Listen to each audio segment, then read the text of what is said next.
I think the Urantia book presupposes that you have a working knowledge of the creme de la creme of human philosophy and the sacred writings. Jesus presupposed that the people in the synagogue knew the Torah.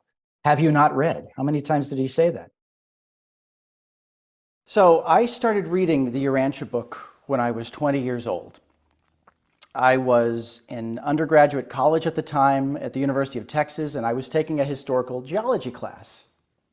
Well, I fell in love with it instantly. And the reason why is that's also the time I started systematically reading this book. I'm a second-generation reader. I had dabbled in it as a kid. I'd also picked up some of what I call the orthodoxy from the readership. We had a study group, right, at our house growing up. But I started reading it when I was 20. And man, I must have cut a strange figure in the library at 9 o'clock at night over in the corner. I had the book open here, and I had the Urantia book open here. Historical geology text, Urantia book. And I was just going down line by line, comparing and getting upset. Like, oh, these scientists, they don't know. And this over here, this disagrees with that. And you know, it set up this real dynamic mind activity. And I didn't even quite realize what was happening at the time, but I ended up getting the highest grade in the geology class. I had a geology professor all but beg me to change majors. He says, you beat all of my geology students. Eventually I did, but that's a story for a different time. So, you know, this little painting I just painted sounds like it might be a great start for a burgeoning young reader of the book, maybe a religionist, right? A firm foundation on solid rock, reading a would-be scientific book and a would-be, they say, a religious text, and comparing the two dynamically. But that was 25 years ago, and I've looked back on my life, and I can see now that even then, all was not well in my heart. And the reason is, I think, I want to look at what I was doing in my spare time. When I was not reading the Urantia book, what was I doing? I was going out onto campus, this secular, materialistic campus of the 1990s, and I was seeking out religionists who were proselytizing, the few that dared to even be there, and I was hunting them down and I was harassing them. I was going up to the Jehovah's Witnesses and the Mormons and the Presbyterians and the Methodists and saying, oh, you people, you just don't get it, do you? Look at your Genesis. This book is old. You know, it's a Babylonian creation myth. It's just outdated. It's pre-scientific. Here, I've got this book here, you know, practically beating them over the head with the Urantia book, saying, this is a greater truth.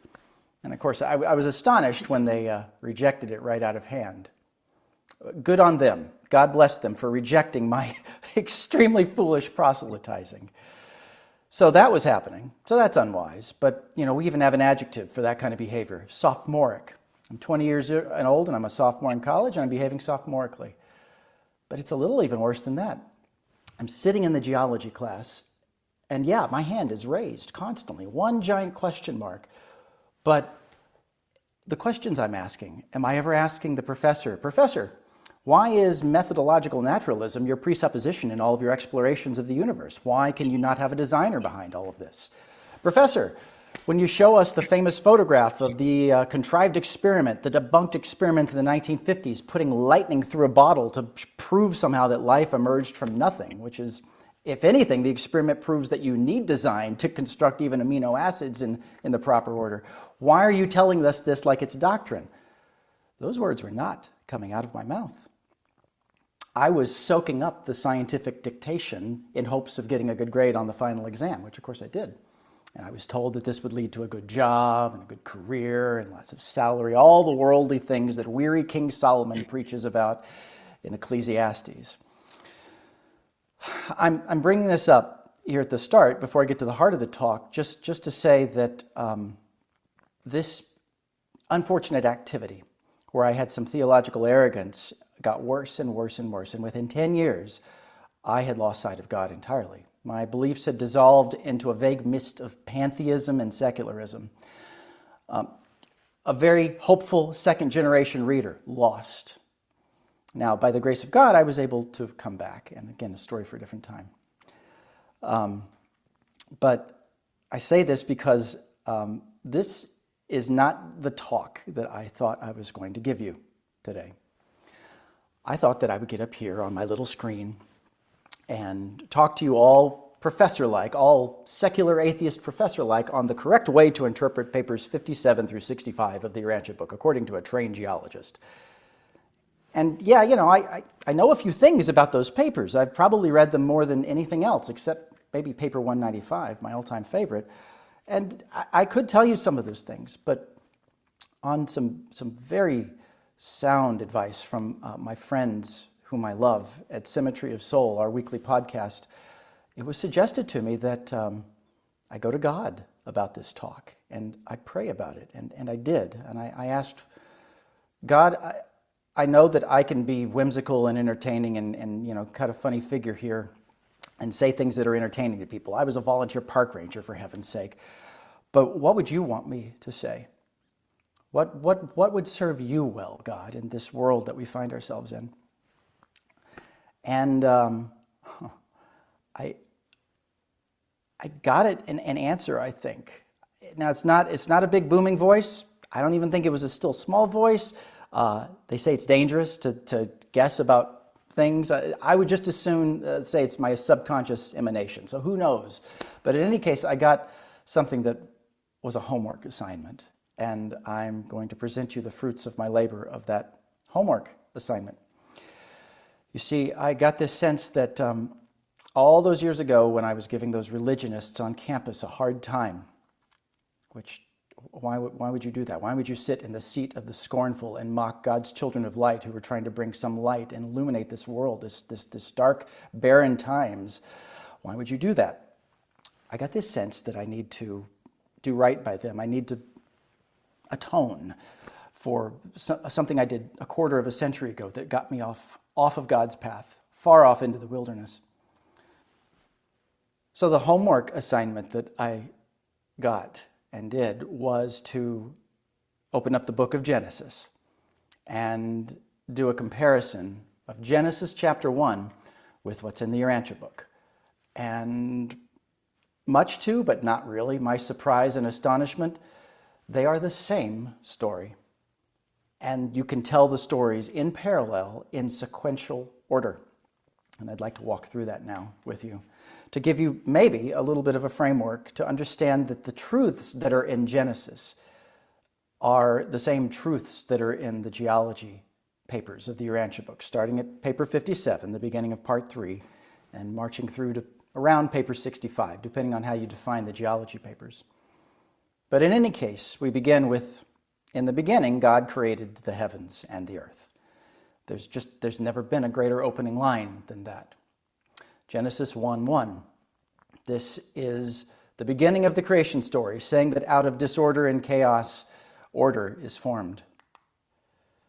Verse 1, still, all was without form, and darkness was upon the face of the deep, but the Spirit of God moved over it all.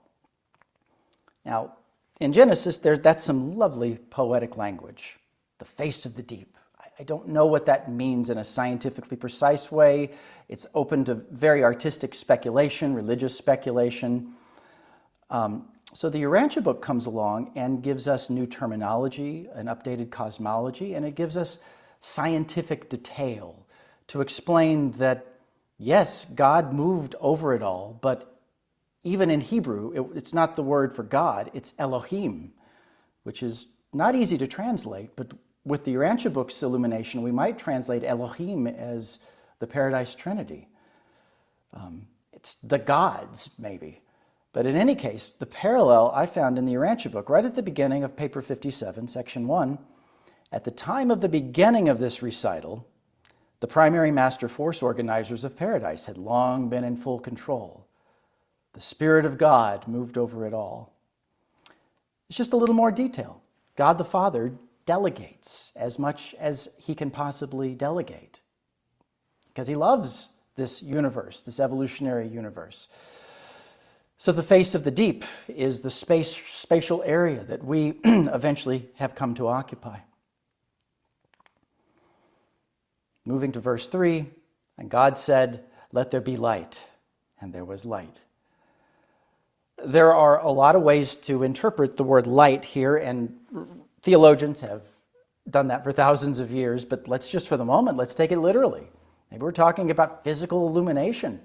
Well, more scientific detail in the Urantia book, still in paper 57. 875 billion years ago, the Andronover Nebula was born. 700 billion years ago, the Andronover system whirled faster and condensed and contracted. 6 billion years ago is the birth of our sun. And the great Andronover Nebula is no more, but it lives on in the planetary families that originated in this mother cloud of space. So we see what in Genesis is basically the snap of a finger, slowed down to 869 billion frames per second, expanded out in the Urantia book with more scientific detail. But let there be light. There was light, our sun. And then we see in the Urantia book the use of the word mother. And remember, there are no merely poetic turns of phrase in this epical revelation. Every word has a precision to it. And they use this word mother to ease us into an expanded theology. Shot through the whole Urantia book is this concept of evolutionary deity, God the Supreme, and mother deity. You can blink and you'll miss the references to God the Mother or the eternal Mother Son, but they're in there. And this use of the word mother, this sense of this is the space in which you evolved. This is this kind of womb-like nurturing environment that gave birth to you, a mother cloud of space. That's deliberate language. They're expanding upon let there be light. God saw that the light was good, and he divided the light from the darkness, and he called the light day and the darkness night. Well, 3 billion years ago, the solar system was functioning much as it does today, and about this time, we were given our name. So in Genesis, we see this pattern beginning. God sees things, and God calls things. God sees something, it is good, and then it is given a name, it is called something. And here in the Urantia book, we see the same thing happening. The specifics are different. This is not God the Father putting us on some sheet of paper up on paradise. This is highly delegated down to the local universe, constellation, and system levels, but we are nevertheless, we are seen. Our solar system is seen, and it's given a name because it is good. And God said, let an expanse be in the midst of the waters, and let it divide waters from waters. I love this passage in particular because this is the first invocation of hydrology in the Bible, and the same thing happens in the Urantia book in a beautifully evocative passage. 1.5 billion years ago, the atmosphere became more settled, and it began to rain on the hot, rocky surface of our planet. For thousands of years, the world was enveloped in one vast and continuous blanket of steam. It's just lovely language. I feel like I almost need to hear like evangelist, like music playing or something to evoke the primeval notion of steam and this blanket. But look again what the revelators are doing here. Even the word blanket, it's not just merely poetic. What does a blanket do? It envelops us. It nurtures. It provides sufficient warmth, but not too much warmth. Like the world itself, even though there's no life here, itself is being blanketed and cared for by water, which throughout the Urantia book, how many times do they tell us, you guys should have been able to look at the water molecule and figure out that it's not materialism out here. Have you not noticed that this thing has all of these fascinating, amazing superadditive properties? Water is very special in the story in the Bible. It comes up over and over again. The water of life, Moses striking the rock, water coming from it. It comes up in the Urantia book just as often. God also said, let the waters that are under the heavens be gathered together into one place. Let the dry land appear, and it was so. Now, this part, I want to tell you, this ought to send chills down your spine. Because, of course, the same thing's happening in the Urantia book. 950 million years ago, the world presents the picture of one continent of land and one large body of water. Why is this so chilling? Well, Genesis is mythological, it's poetic, it's a telling of a myth that is very old, but in this particular case, Genesis got it correct scientifically. One huge landmass surrounded by a body of water.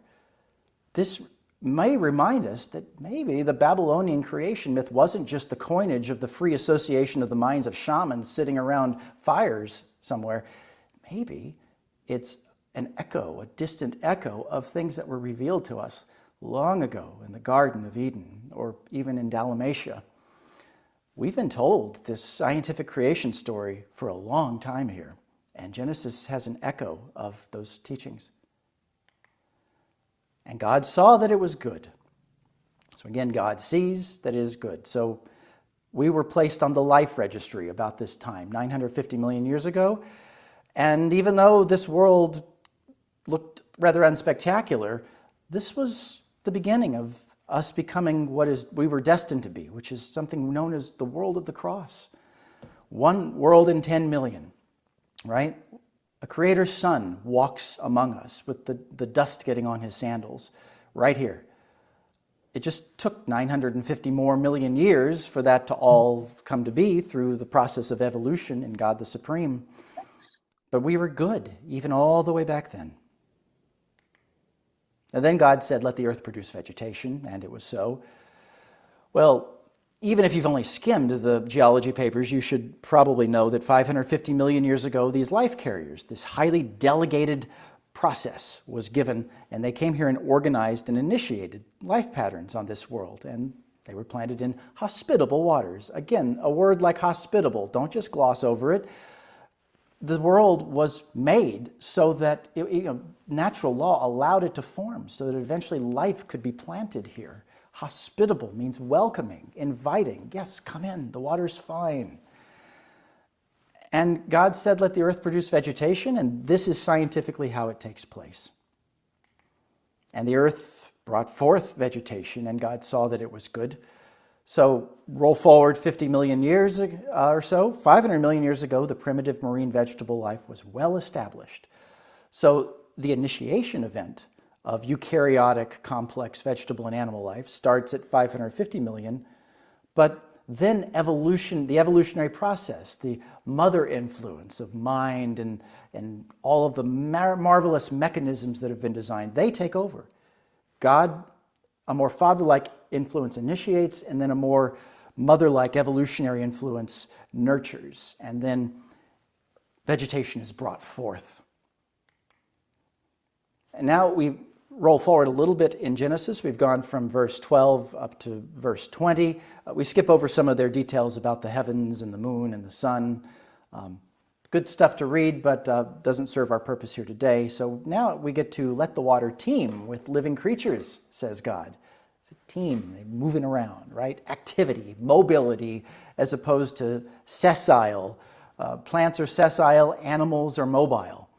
450 million years ago, the transition from vegetable to animal life occurred.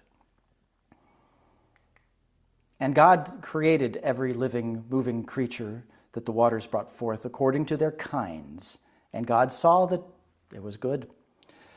So the word kinds in Genesis, I am not the first person to point out that kinds evokes a hint of what today we would call species, distinctions. This thing is not that thing, this thing is different from that thing. And now we're up to paper 58 in the Urantia book. We're still marching through sequentially in Genesis and marching through sequentially in the Urantia book. From era to era, radically new species of animal life arise. Living organisms that attain cosmic unity persist. Those that fall short of the goal cease to exist. So God sees things that are good, right? Life is here, and it's teeming, and it's moving around. But does everything attain cosmic unity and persist? Well, we're reading a geology paper, but there's a story, there's a lesson in here for us. Do you want to persist in the cosmos? Then you, like me and all the rest of us, we must attain cosmic unity. That is how we persist.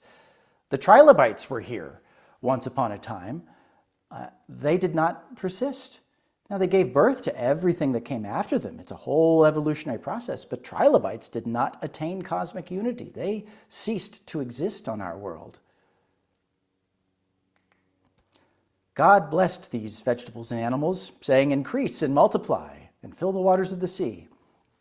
Well, if there's one thing we should all be able to observe about life, is that life begets life.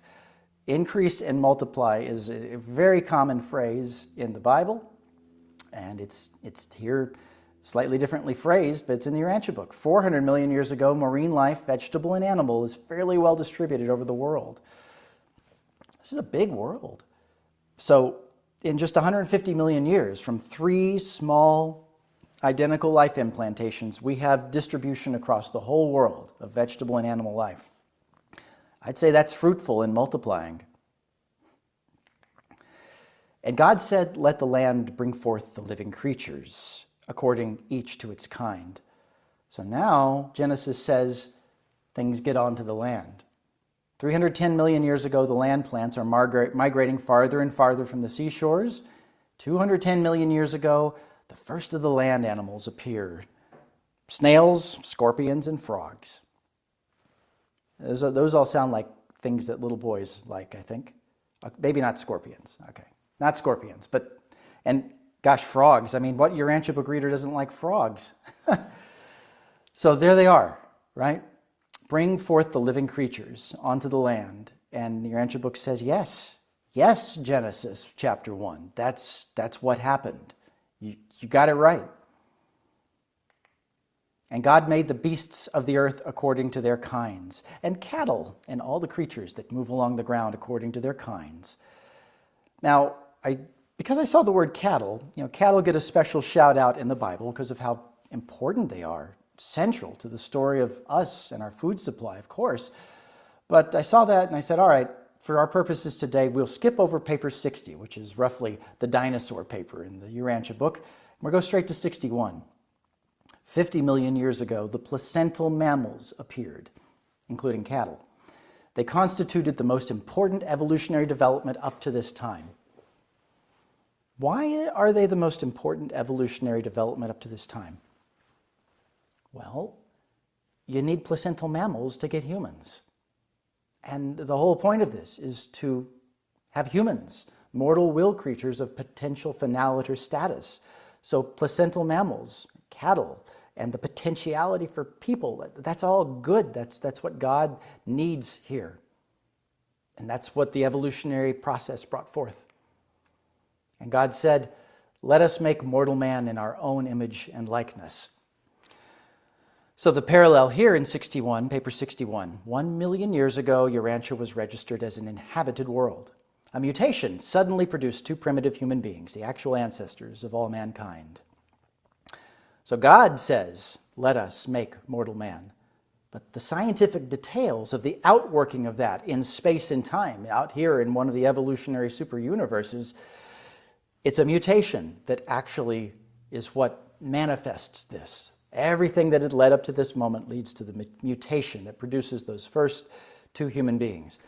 So this scientific process is how God eventually makes mortal man in his own image and likeness. And that was 1 million years ago. And again, we are called, we were registered as an inhabited world. This is good.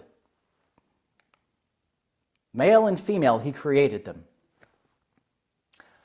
So I had to think about this one for a little while. I had a little trouble with this one. I thought, well, male and female has existed for far longer than the first 2 human beings. Frogs are male and female. I think scorpions are male and female. Snails, I don't know. I guess I'll get back to you on that. But frogs, male and female has been around for a long time. So what are we talking about here? What could possibly be the parallel in the Urantia book? And then I think I got it. Paper 62, the first 2 human beings, they were about 9 years old. And they journeyed off down the river one bright day. And they arrived at an understanding to live with and for each other. Well, isn't that just it? Isn't that the essence of male and female? We are here and we live with each other and we live for each other.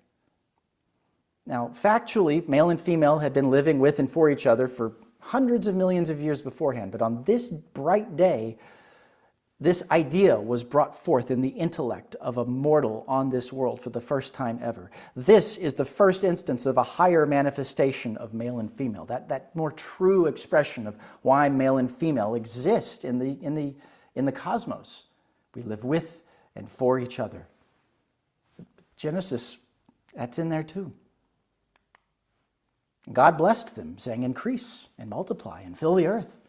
And we know from paper 63 the first child was born, and he was the first to be born here who was wrapped in protective coverings at the time of birth. The human race had begun. We're told that it's by design that our babies are born more enfeebled than a deer or a fruit fly. We have to nurture them and take care of them.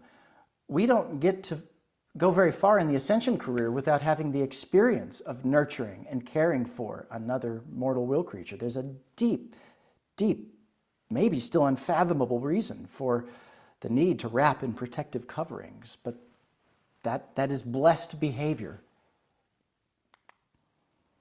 And then God said, I give you all the beasts of the earth for food.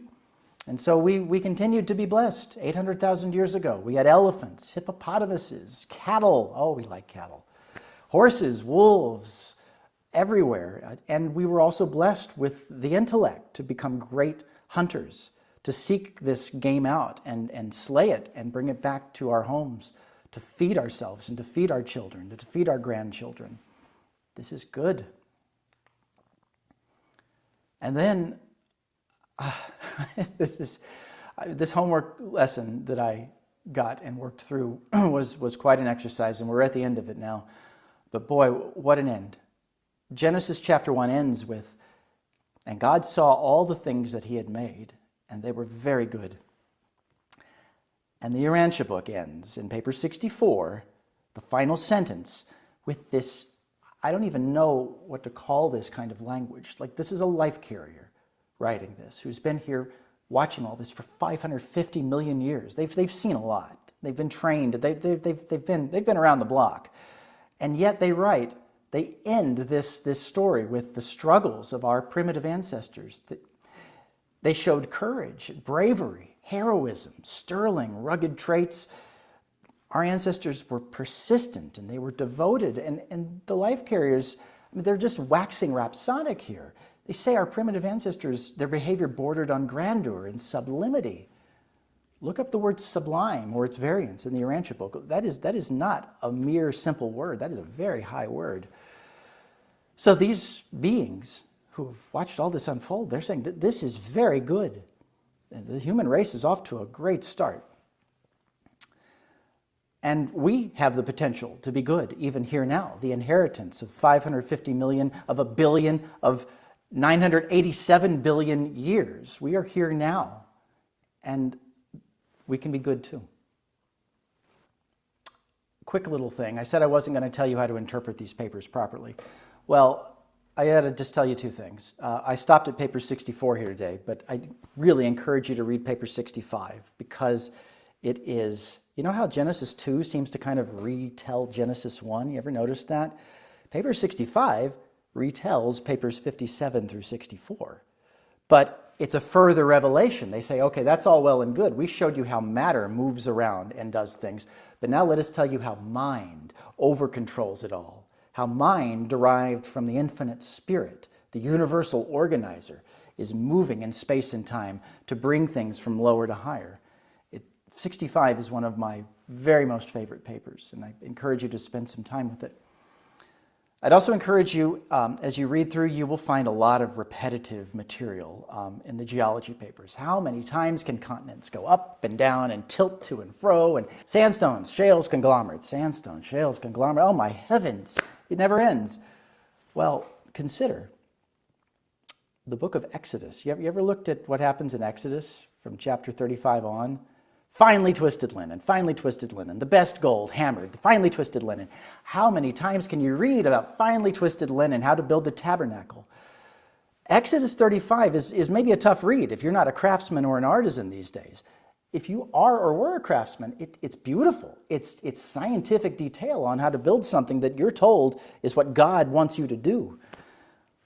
to a geologist's eye, the detail in papers 57 through 64 is enlivening. It brings to life the ability to go out and look at the stone book in the world and see it anew with the authoritative elimination of all the erroneous problems we're having out there. So take the repetitive stuff for what it is, but don't act like it's there for no reason at all, any more than that stuff is in Exodus. There's a reason for that to be there too. Okay, a couple of final thoughts. I was thinking about something from paper 102. It says revealed religion is the unifying element of human existence. And thinking back on my life and my relationship with this complex text, including the time when it sat on the shelf collecting dust and I was off in the wilderness, I was not heeding revealed religion being a unifying element in my life. It was dividing my life. It started there on campus, but it got worse. Story for a different day. Revelation is not revolution. It does not throw out the old. It illuminates the old. It re-illuminates it. It throws out the bathwater, but leaves the baby. And it says here is a firm foundation on which you can, with rock solidness, continue to build your religious traditions. And of course, it also tells us in our inner lives, the best place to build is not on the firm foundation of the world of men out here. That crumbles back into the desert. Build yourself on eternity. Plant yourself on the Isle of Paradise. That's your firm foundation, on God. And then the last thing I felt convicted to say to you, if I can use that term, if I can borrow that from our brothers and sisters in the Christian faith, and I think I can. So I went astray. I mocked God's children of light. I sat in the seat of the scornful, which Amenemope in Psalm 1 warned us not to do. Don't sit in the seat of the scornful and mock God's children. And I did. And if you ever have, and I feel like someone may be here listening to this today or after the recording, and maybe you've done that, or maybe you are doing that out of theologic arrogance or some other need of your own incessant clamoring ego, stop doing that. It doesn't go well. Trust me. And there's a word for if you've been doing that, what you must do. If you're off of God's path, here's the path. If you're off of the path, mocking God's children of light, repent. Come back. Get on the path. It has nothing to do with sin and sacrifice, outmoded, superstitious notions of atonement. Repentance is real. Look it up in the Urantia book. Asking for forgiveness is real. And there's a bit of an orthodoxy set up in the readership that it's all good. All of us just go to heaven automatically. Salvation is automatic. No. Lucifer said that. Repent and get right with God if you need to. And maybe you do. And it's not hard to do, but do it if you must. I hope this has been of some use to some of you here today, and thank you for your time. God bless. Well, thank you very much, Brad. That was great. Really appreciate it, and very heartfelt and informative and nice. Let's open it up for any questions. I'll start out with one, Brad, and we recently read these papers. Well, I guess we're on 65 right now in our local study group, so it's very interesting. And you do get this sense of the change, right? The sort of the constant change, like you said, the constant's going up and down and everything. And then with as life comes in, you get piece after piece in the evolutionary building block. But there's this sense that are things, is the world, the physical world, as active today as it was back then? Now, we only see a second of it. We're not looking at hundreds of millions a year, so it might be just as active, but we can't see it. Or is it kind of like, do those things settle down? In other words, having made the conditions for life having reached certain points, is that activity less in a way? In mainstream secular geology, there is a principle that came into great fashion in the 19th century called uniformitarianism. It says that the present is the key to the past. The principles we see today are the same as would have been operating in the past. And to a large measure, that's a decent model to think about things. We can observe a river eroding the land today, and as long as gravity was operating and water was still H2O back in the day, those same principles ought to have held. But I do think that mainstream geology can overplay this. It's got an ism at the end, uniformitarianism. That means it's prone to religious fervor, and some people do that. And I think that the Urantia book reveals to us that there are different modes that the world operates in over time. There seem to be hints in the Urantia book. I'll just give you maybe one example, that early on, we have what they refer to as continental drift. And yes, wonderful. They sort of presaged our acceptance of that notion in mainstream science, but that's what they refer to early on. And then they stop using the word continental drift and they start talking about mountain building. Now they don't have the word tectonic activity yet. That hasn't really been coined. But it seems like there's a point where the earth cools and evolves enough to where instead of continents just moving around like a soupy substance, they actually solidify enough and they actually build mountains, because now you actually need elevations of land to produce continental climates instead of oceanic climates. And someday you need mountains to be challenges for mankind to surmount. Wonderful word that we've coined for that. So at least in the geologic history, I can see at least one instance, and I could probably go think about a few more if I reflected on it, where modes switch. I guess I will say there's one more. They definitely say that adjutant mind kicks into a different mode the second there's the first will creature here, right? Just it changes function, and the life carriers change function. That the spiritual economy of our world changes. And because adjutant mind touches every living thing on the planet, not just us, except for mechanical mind, but let that be. One might hypothesize that all living creatures entered a different mode where mind is over controlling it the second that mortal will creatures were here. So we may be in a different place in time here. And so that may be where, as Urantia book students, we break with the uniformitarianism fervor of the modern secular science and say, we may actually have a world that was made for us, and it's operating differently now because we're told by Light and Life we will have a responsibility to subdue this world, to take control of every atom, every ultimaton. We're a long way away from that, but yeah, I think over time there actually are different modes that we move into. It's not strict uniformitarianism. Thanks. Yeah, I think with life too, and they say the activity kind of moves from the ocean to the vegetation to the ocean to the land, and although obviously living creatures are still changing and therefore maybe evolving, we don't have new fish jumping onto the land or new humans being created. That only sort of happened once. But anyway, Francesco, you had your hand up. Based on what I heard, the description fits very well with the geological study, which is exactly what he was mentioning. The only thing I found, there is no mention of the movement of continents. Let's say when the Bible say there was a land, or Urantia say there was a big land, it's called Gondwana, and then it's split in several parts. So I just wonder if there is any mention in Urantia of that, of the fact that from the original flat land, then there was what is called the derived continents. It starts splitting. And so I don't know if Urantia mentioned that. Yeah, Francesco, it does mention that. Let's see, where is that? Paper 58, somewhere right in there. They refer to it as the Great North and South Cracking. So they describe this land that elevated so much that it began to actually creep off at the edges, and it cracked north and south like a big brittle biscuit that had baked too long.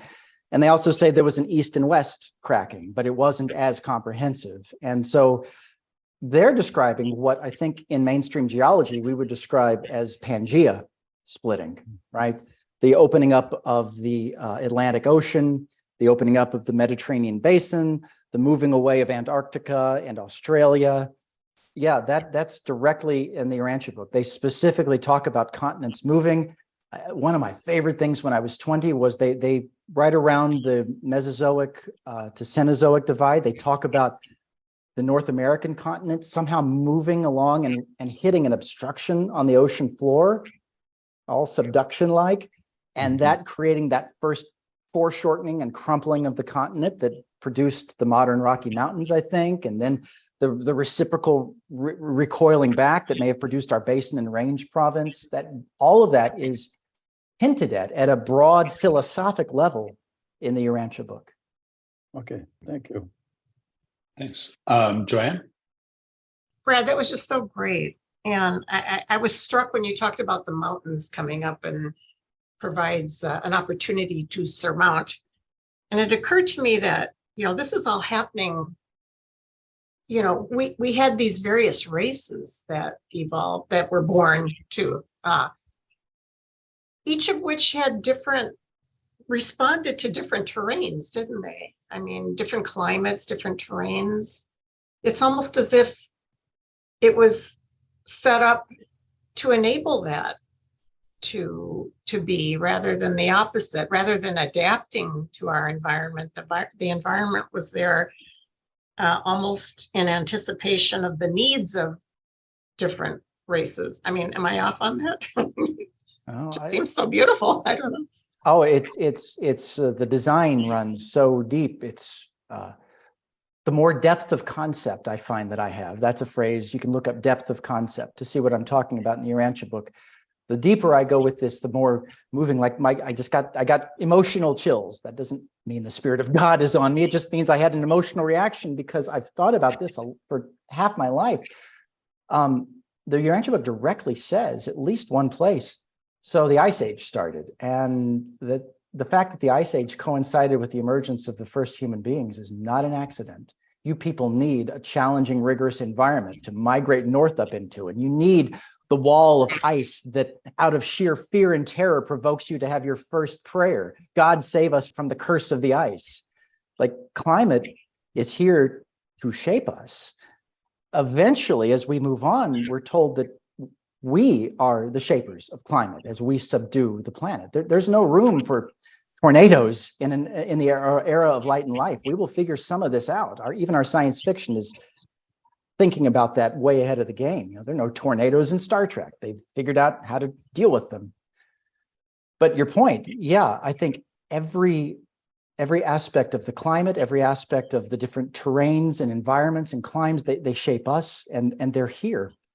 And because we have different races, or at least we did starting 500,000 years ago, we will respond differentially to those. I've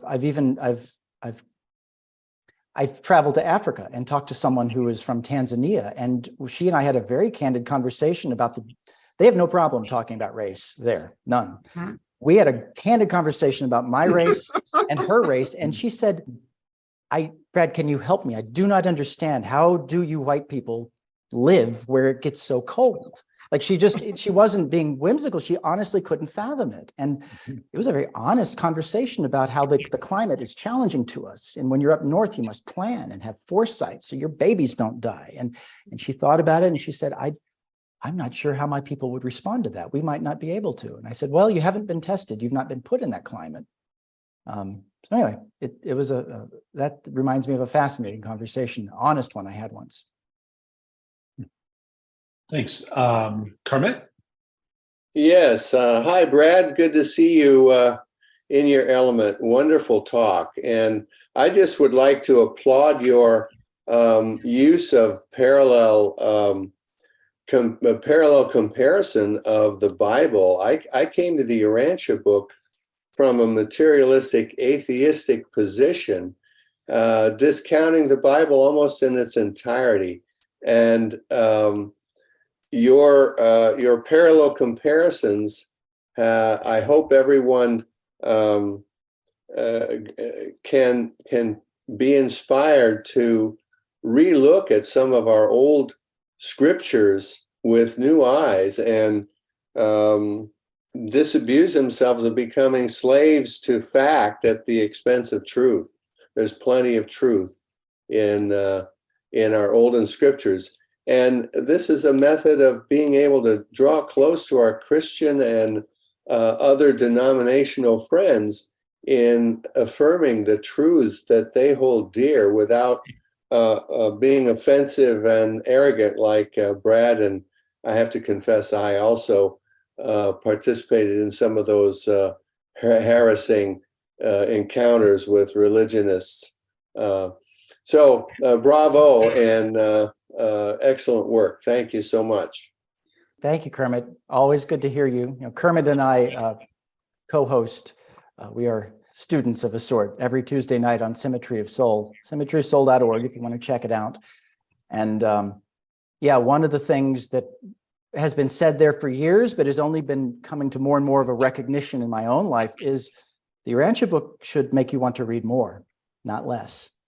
And I just want to point out, like as a second generation reader, remember, long before I could read the book myself, I soaked up some of what I'm going to call the orthodoxy of this movement, right? I heard verbally, orally, just through people coming and going in our house. One of the things I heard was, all you need is the Urantia book. Everything else is passé. This is the final book, the only book you need.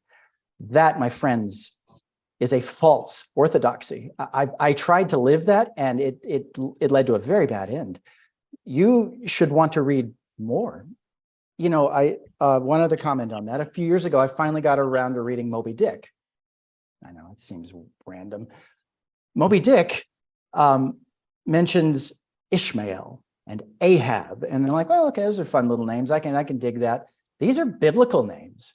Like Herman Melville presupposed that his audience was versed in the Bible, so that you could understand that when "Call Me Ishmael" is at the beginning, you can understand that this is not a reliable narrator. He's actually invoking the tropy of Ishmael from the Bible and Ahab from the Bible, and you can pick up on those themes, and he's expanding upon them.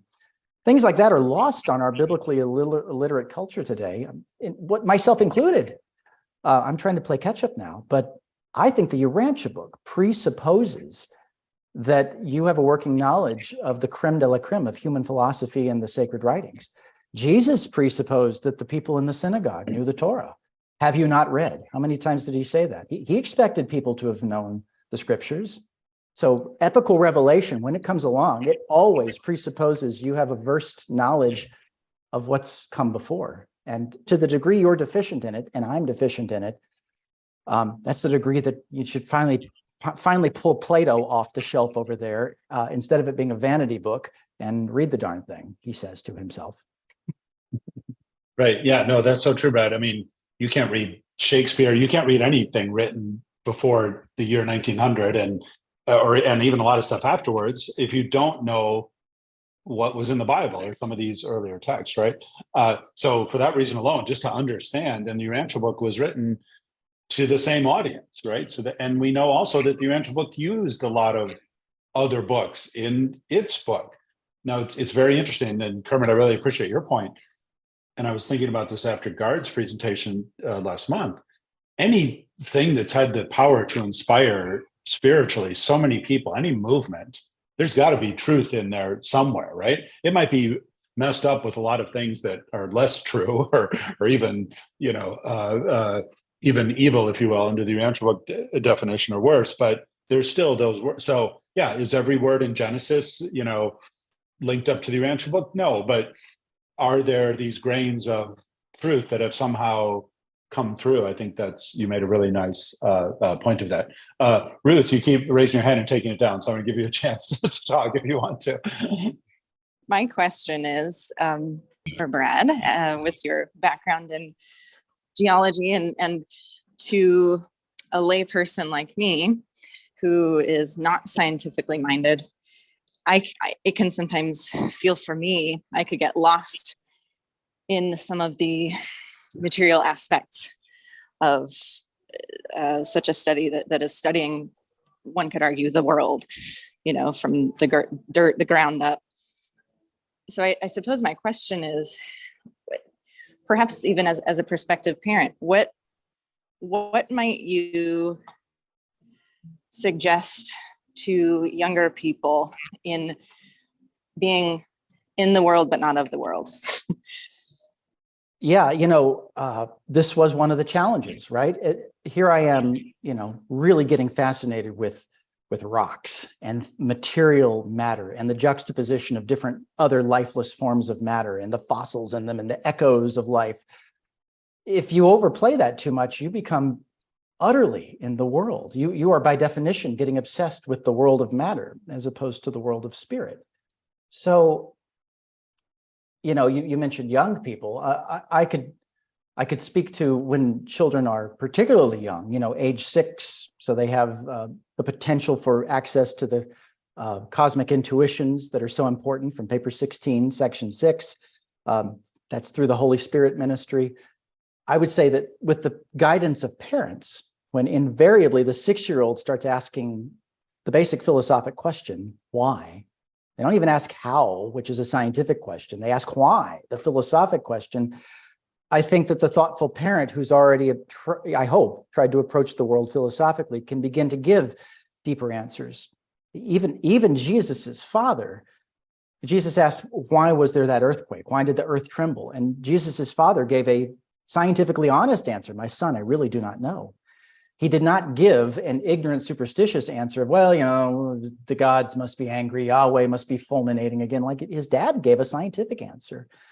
So I think that prospective parents can do their level best to use their own, be your best, highest self to engage the world philosophically and engage the why questions that your children ask philosophically. And I think in time, at least young children, time will give it the proof. God willing, we'll have children of our own. I think that they will ask the correct questions in the correct order as their mind sort of unfolds, as the Holy Spirit ministers to them and they understand causation, and then they understand their moral obligations to others, and then they begin to access spirit ministry, those 3 cosmic intuitions. Now, I guess it's a different question. Once you get into adolescence, and heaven forbid, the dangerous time of being sophomoric in college, if you are more likely than not taking a scientific course that is fundamentally founded in methodological naturalism, right? That means that you are not allowed through religious conviction to bring forth religious-based hypotheses that there may be a God or design or a mind behind things. Well, you will still need to sit in that class to understand where the world is coming from. But I would strongly suggest that you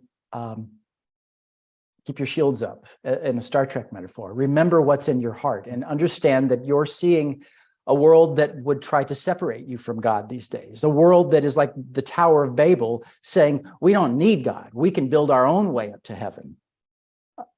And so just take that for what it is. See it as a sign of the times, a byproduct of the gluttony of a material comfort era and many other things in philosophic chaos. Don't let it get into your heart. Set a watch on your inner life. That was a great answer. It's not about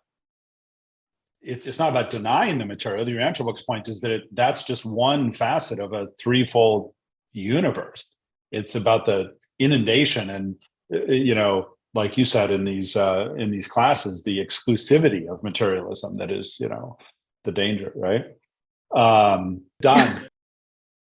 To me, you seem like a very convicted person. And you mentioned that at one point you were a scorner. And I wonder if you could tell us a little bit about your personal journey from one to the other. How would I sum it up? I'm working on some of these themes to actually deliver one of the plenary talks at the international conference this summer. So some of this is still not out of the oven yet, but when it got to it, so good. I would say that they were good intentions, right? Which doesn't mean that they end up being true intentions. I just, in my mind, I told myself I was doing something really cool. So I went back to graduate school in my mid to late 20s, and I went to study geology because I had a lot of people tell me this is really, you're really good at this, and you could make a living in this too. You don't just have to be a programmer over in that Dilbert cubicle. So I went back to grad school and I doubled down on this department that, of course, doesn't mention God. Now, the computer science department didn't mention God either, but that's mathematics. I mean, you can kind of get away with that. There's a very practical, almost engineering side to it. But a geology department, almost everything you learn in there, aside from the rote, like where to drill to find oil, like almost everything has massive philosophic implications, or it should, but no one was there talking about it. And maybe I can just give you a few key points. So there was this critical moment in my evolution as a graduate student where I went to my graduate advisor, who is a decent man, and I respect his wit and his intellect, but I asked him, sir, can you help me understand? I see these letters PhD after the end of some people's names, and maybe you're telling me that that's something I ought to pursue here. And I looked this up, and it says that stands for Doctor of Philosophy. So can you explain to me why is the word philosophy being invoked, doctor being invoked, to describe the highest level of achievement in this particular discipline? You know what his answer was? He said, leaned back in his chair, and he said, oh, Brad, yeah, that is some archaic language that's outdated. It's a carryover from the 19th century. And there's actually a lot of us were working on trying to get rid of that. It's just a carryover. It's kind of silly. So don't pay any attention to PhD, much less that it actually stands for Doctor of Philosophy. Certainly don't worry about the word philosophy. You're here, you're a scientist. That, my friends, is a terrible answer to a young, impressionable mind. That was the wrong answer. And I use the word wrong the way the Urantia book uses it, like leading to evil, disrupting unity. It led me away from what true philosophy is supposed to be. My mentor said it's meaningless. The only other point I'll mention, since you're asking for this specifically, Don, is I ended up saying, well, I read this thing called the Urantia book, and there's very few people reading it. So when I started looking around for a mate, a potential life partner, I said, I probably need to cast a wider net. I can't just be exclusive to the Urantia book. This just seemed like an innocuous idea at the time. So I ended up beginning to indulge in the New Age movement and some of the more diffuse concepts. Yes, I had quartz crystals on my shelf that I thought maybe that's how you commune. Like that's how I started getting down the road of pantheism. Talk to the quartz crystal. Don't talk to God. God's somehow in the quartz crystal and everything. And I ended up, I had a first marriage, short, no kids. And that was the basis on which we married. And because it wasn't rooted in anything Judeo-Christian, in fact, we actively, in order to take her hand in marriage, we had to more or less reject that. I am embarrassed by the vows that we gave each other because there were no vows. There was no conviction in it. It was just, while we're here and while our souls are intertwined, vague, we shall be here for each other. But then if we ever feel that our own personal narcissistic journey takes us elsewhere, then we can part. That's a paraphrase of my first marriage vows. Is that a firm foundation for a marriage? Entering potential partnership with the creators of a universe to bring forth children? No, it's not. Thank God we didn't have children on such a shaky ground. So that's just how my mind began to get further and further away from God, but by just an inch at a time. And as Jesus quoted somewhere in the late 160s or 170 papers, there is a way that can seem right to a man, but the end thereof is death. I know this is not popular in the Urantia movement, man, but I was on the path to sin and death. That was the path I was walking. And I hope with humility that I've repented in a way that has brought me back into God's good graces. I feel like a great deal of beneficence is bestowed upon me now. But yeah, that's a sketch of the journey. But tune in for some more, I suppose, later. Thank you.